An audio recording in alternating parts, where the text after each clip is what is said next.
तो hello everyone, welcome back to my channel. Students, आज मैं आपको इम्पॉर्टेंट क्वेश्चन बताने वाली हूँ जो बोर्ड में कई बार पूछा गया है, जिसका नाम है type of price elasticity of demand. इसको 5 degree of elasticity of demand भी कहा जाता है। इसमें सबसे पहला जो आता है वो परफेक्टली इलास्टिक डिमांड होता है। परफेक्टली इलास्टिक डिमांड को इनफाइनाइट से इंडिकेट किया जाता है। क्यों? क्योंकि when a slight or zero change in the price brings about infinite change in the quantity demand। यानी कि प्राइस में थोड़ा सा भी स्लाइट चेंज आता है तो क्या होता है, क्वांटिटी डिमांड ज़्यादा हो जाती है ऑफ दैट कमोडिटी।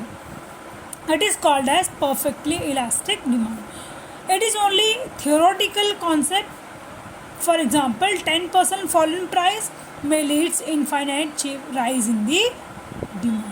ठीक है, तो इसका जो फॉर्मूला है वो percentage change in quantity demand divide by percentage change in price is equal to infinite. ठीक है, तो आपको यहाँ पे डिमांड एक कर्व दिख रहा है प्राइस इलास्टिसिटी का, जहाँ पे आपको दिख रहा है कि वाई एक्सिस पे प्राइस है, एक्स एक्सिस पे क्वांटिटी डिमांड है। ठीक है, तो यहाँ पे जब थोड़ा सा भी क्या हुआ, यहाँ पे प्राइस इंक्रीज हुआ तो यहाँ पर क्या दिख रहा है, डिमांड क्या हो गई, इनफाइनाइट हो गई। यानी कि the curve demand is horizontally line parallel to the axis of indicate perfectly elastic demand. ठीक है, दूसरा आता है students perfectly inelastic demand. Inelastic demand में हम देखते हैं कि जो डिमांड होती है वो ज़ीरो होती है। ठीक है, so when a percentage change in a price has no effect on the quantity demand of a commodity, it's called as perfectly inelastic demand. यानी कि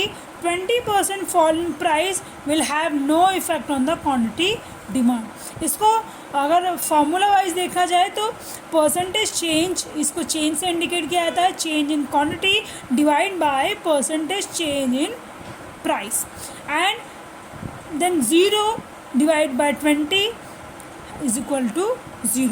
यानी कि ज़ीरो इफेक्ट यहाँ पे देखने मिलता है। In a practice such a situation rarely occurs because demand for salt and milk, यहाँ पे जो एग्जांपल दिया हुआ है सॉल्ट और मिल्क का दिया हुआ है। यानी कि अगर प्राइस कितना भी ज़्यादा हो जाती है, सॉरी प्राइस कितनी भी कम हो जाए किसकी, सॉल्ट की, तो ऐसा तो है नहीं कि कंज्यूमर क्या करेगा, 2-4 गोनी खरीद के रख लेगा, ऐसा बिल्कुल भी नहीं होगा। क्यों? क्योंकि उसका डिमांड जो है वो सेम ही रहेगी। ठीक है, हार्डली 2 से 3 पैकेट खरीद लेगा, उससे तो कंज्यूमर खरीदेगा नहीं।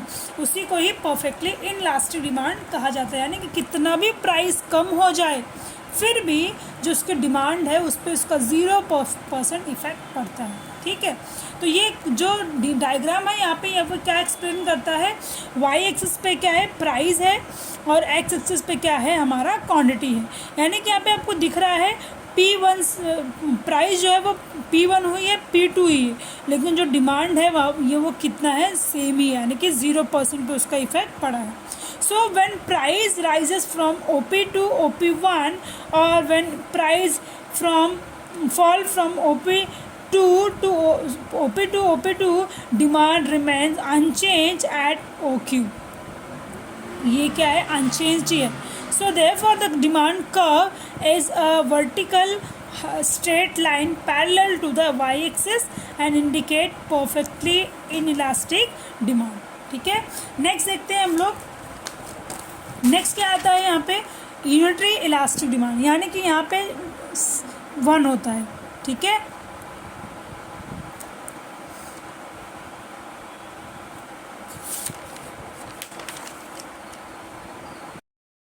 ओके, नेक्स्ट की अगर बात करें यूनिटरी इलास्टिक डिमांड की तो वो हमेशा क्या होती है, इज इक्वल टू 1 होती है। जैसे कि when a percentage change in price leads to proportionate change in a quantity demanded, then demand is said to be unitary elastic. जैसे कि 50% फॉल हुआ प्राइस तो जो कमोडिटी है वो 50% राइज होगी। ठीक है, यानी कि 50% कमोडिटी क्या करेगी, डिमांड करेगी, जब 50% प्राइस लेस होगा। ठीक है, तो यहाँ पे सिम्बॉलिकली इसको एक्सप्लेन किया गया है। ओके, ये डायग्राम की अगर हम देखें तो वाई एक्सिस पे हमारा प्राइस है जो P से P1 हुआ है, यानी कि डिक्रीज़ हुआ है, और क्वांटिटी की बात करें तो Q से Q1 हुआ है। ठीक है। तो बेसिकली यहाँ पे 50% क्या है, प्राइस डिक्रीज होने के बाद 50% ही क्वांटिटी डिमांड हुआ है, ठीक है। यानी कि यहाँ पे इज इक्वल टू देखने मिलता है। Okay, so in figure when price fall from OP to OP1 50% demand rise from the OQ to OQ1 50%. So therefore the slope of demand curve is rectangular hyperbola. ये जो है वो rectangular hyperbola, ठीक है। Next आता है relative elastic demand, जो क्या होता है, लेस देन 1 होता है, ठीक है। ये क्या है, ये लेस देन 1 है, ठीक है।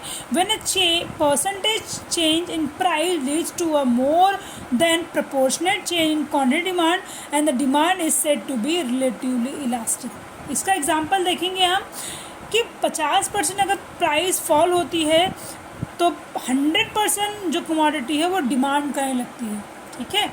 इसको यहाँ पे परसेंटेज कैलकुलेट किया गया है कि change in of quantity divide by change in price, so is equal to क्या मिला है, यहाँ पे 2 मिला है, ठीक है।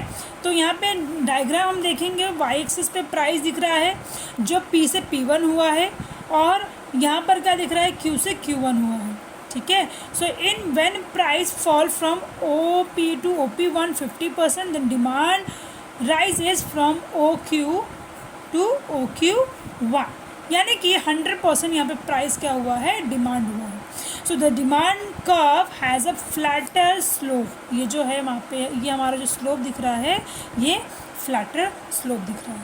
And the last one is, last अगर टाइप की बात करें, लास्ट टाइप है हमारा रिलेटिवली इलास्टिक डिमांड, ठीक है। तो इसको देखते हैं रिलेटिवली इलास्टिक को। When a percentage change in price leads to less than proportionate change in the quantity demanded, demand is said to be relatively inelastic. इसका एग्जाम्पल देखते हैं, अगर 50% प्राइस कम होती है तो 25% डिमांडेड क्वांटिटी डिमांड होगी। जैसे कि यहाँ पर हम देखते हैं, डायग्राम आपको दिख रहा होगा कि यानी कि यहाँ पे ग्रेटर देन 1 है, ठीक है। तो यहाँ पे आपको दिख रहा है कि वाई एक्सिस में प्राइस है जो P से P1 हुई है, और यहाँ पे एक्स एक्सिस पे क्वांटिटी डिमांड है जो Q से Q1 हुआ है। सो इसका एक्सप्लेनेशन देखते हैं। When price fall from OP to OP1 50%, तो क्या हुआ है, यहाँ पे demand rises from 20% demand rise हुआ है। कितना परसेंट डिमांड राइज हुआ है, 20% only. So therefore the demand curve has steeper slope, ये जो स्लोप दिख रहा है आपको, ये स्टीपर स्लोप है, ठीक है। 1 बाय 1 एक्सप्लेन करते हैं। पहला जो हमने देखा है वो क्या देखा है, परफेक्टली इलास्टिक, जहाँ पे इनफाइनाइट चेंज दिखता है आपको।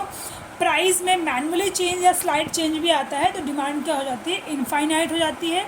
फिर सेकंड देखा है हमने परफेक्टली इलास्टिक डिमांड, जहाँ पर क्या होता है स्टूडेंट्स, यहाँ पे प्राइस अगर 20% फॉल होती है तो वहाँ पे डिमांड पे उसका कोई इफेक्ट पड़ता नहीं है, जैसे यहाँ पे सॉल्ट का एग्जांपल दिया हुआ है। नेक्स्ट है हमारा यूनिटरी इलास्टिक, जहाँ पे क्या होता है 50% अगर प्राइस इंक्रीज होती है तो 50% ही डिमांड क्या होता है, इंक्रीज होता है। नेक्स्ट हमने देखा है रिलेटिवली इलास्टिक डिमांड में, जहाँ पे 50% प्राइस फॉल होने के बाद 100% डिमांड होता है, ठीक है। और last and the least one is जब रिलेटिवली इनइलास्टिक, यानी कि यहाँ पे मोर देन 1 आता है तो यहाँ पे देखने मिलता है कि 50% प्राइस फॉल होने के बाद 25% ऑफ क्वांटिटी डिमांड देखने के लिए मिलती है।